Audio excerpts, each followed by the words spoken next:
Well, for decades, only crackpots and crazy people believed in UFOs. That's what I thought anyway. And then in recent years, it turns out that governments have been taking them seriously all along. Very seriously. Nick Pope is a journalist who has spent years researching UFOs for the British government. He says that UFOs aren't just real. They also frequently come close to crashing into commercial airliners, among other things. Nick Pope joins us tonight. Nick, thank you very much for coming on. So it's really not a question of, do governments believe UFOs are real? Yes, they do. The United States government does. The British government does. The question is, do they have any idea what they are, where they're from? No, we don't. We keep an open mind on it. We don't rule anything off, take nothing off the table with this. Our point really is that whatever these things turn out to be, there is a serious defense, national security, and air safety issue here. Yes.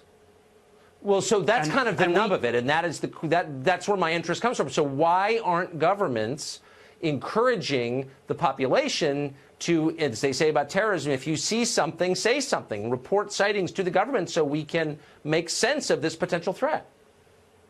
Well, they should be, and that's what we certainly did at the Ministry of Defence for many years. We took it very seriously. Our own pilots were seeing these things. We were having radar operators track them.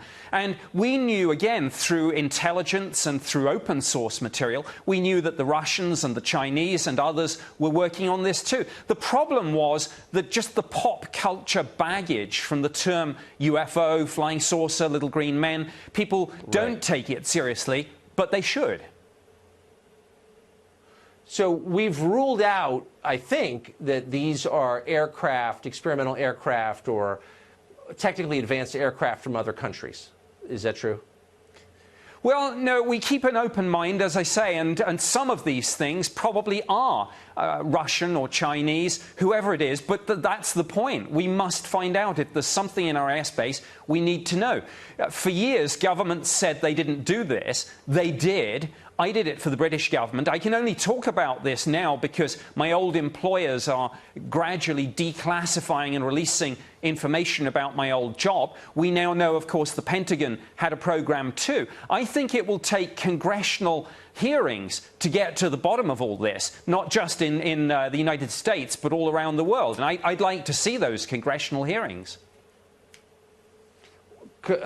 Commercial pilots have very often reported sighting objects in the air that seem to defy the laws of physics. To what extent are these objects a threat to commercial aviation, potentially?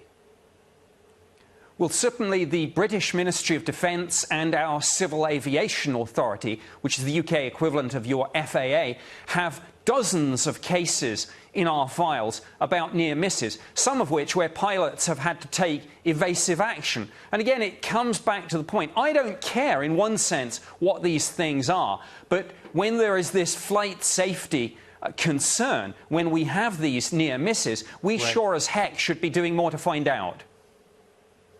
That's for sure. Nick Pope, really one of the most credible experts on this subject. I hope you will come back on our show. I appreciate it. Good to see you.